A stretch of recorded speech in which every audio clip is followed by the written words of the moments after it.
Hi everyone, it's Catherine here from Minky Finger Cat, back with Festive Friday make, and I am using the background that was me wiping up some stencils from another project, which was on the blog and the vlog a few weeks ago. So it was rich raspberry ink mainly that was through the stencil, so that is the theme, is sort of like pinky purple colours. The actual stencil I'd used was the waffleflower poinsettia background stencil, which is a layering stencil, but I'd just done both layers in the same colour.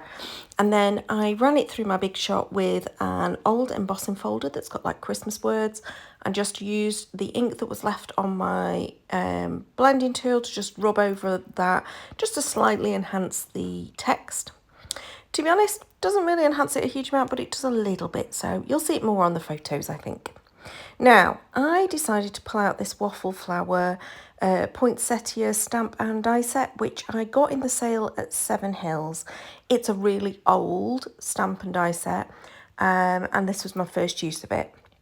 But I figured there was kind of like one stamp for the branches and some details, one stamp for one layer of the flowers but all in one, another one for another layer of the flowers, and then another one for all of the greenery. And it's a bit fiddly. I will say it's a bit fiddly. The end result is gorgeous, but it is fiddly. So, bit of a word of warning. I'm sort of trying to layer things up, and then I've realised, okay, it's this one that needs to go down first, not that one. And it's almost like they're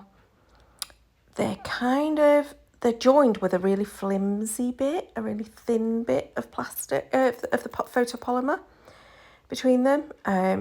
And so I fiddle around, this doesn't quite work, but I had this idea that the most important thing to do would be to die cut it first, and then make sure that the stamps line up with where the die cut is, rather than put the stamps down, then discover that the die cut doesn't fit that shape because the stamps have slightly gone wonky, etc. So, note to self, if I was going to do more than one of these, which I did contemplate but then decided not to, is to definitely do a die cut template so that you could keep the stamps in the same place, keep flipping the die cut out and put another die cut in to stamp more of them. So yeah, I did contemplate doing a second sprig to cover more of the card front, but I love what I end up with anyway. So the first layering stamp set, I went in just directly with the ink. The second one, I took a little bit of the ink off with my blending brush just to make it a little bit lighter, but so it was the same actual colour, it was just a different level of intensity. And then the green, I went in with Tranquil Tide, and at first I was going to do it sort of blended and then decided not to, and just to go in with the ink. But then I did add in a little bit of that evergreen from the Concord and Knife ink. And then I didn't quite get this bit lined up perfectly. It's good enough, but not perfectly. And this is sort of like the line art and the stem, etc. And for this I went in with the Early Espresso. But yeah, the lines on the leaves aren't perfectly lined up, but they'll do. They'll do. I do think it's pretty. I do think it's a really pretty one, but it's one of those where you go, actually, next time I play with this, I'm going to die cut loads and loads of them, do them all in one go, and then at least I don't have to fiddle around lining them up over and over. Now, I did die cut it twice just so that I could stack it up a little bit, which is something I tend to do with my white cardstock whenever I'm die cutting, even if I'm not after something bulky. It's more about strengthening it, and I thought it looked really pretty on the card front. Now, I did decide that I wanted to add in both a sentiment, which I'd already got some pre-done. There's a video showing you how I've done these. But I also brought in this sort of like white die cut, which at this point is totally lost on the background. So I think, no, okay, I've got some of that cardstock that's like a clarity colour. It isn't rich raspberry, but it's something very similar. It might have been Merry Merlot, I'm not sure. But I knew I'd got a strip of that in my scrap cardstock bits that I'd be able to then create a panel going down the sort of the right hand side. So here we go, this is me grabbing it out. I have, again, those die cuts are already die cut, the ones with the little lights. There we go, now you can see it. And I did just stack those twice as well, just to, again, give it a little bit of strength. They were already die cut. They were die cut from scraps some time ago, and they've been sitting in a pouch waiting to be used.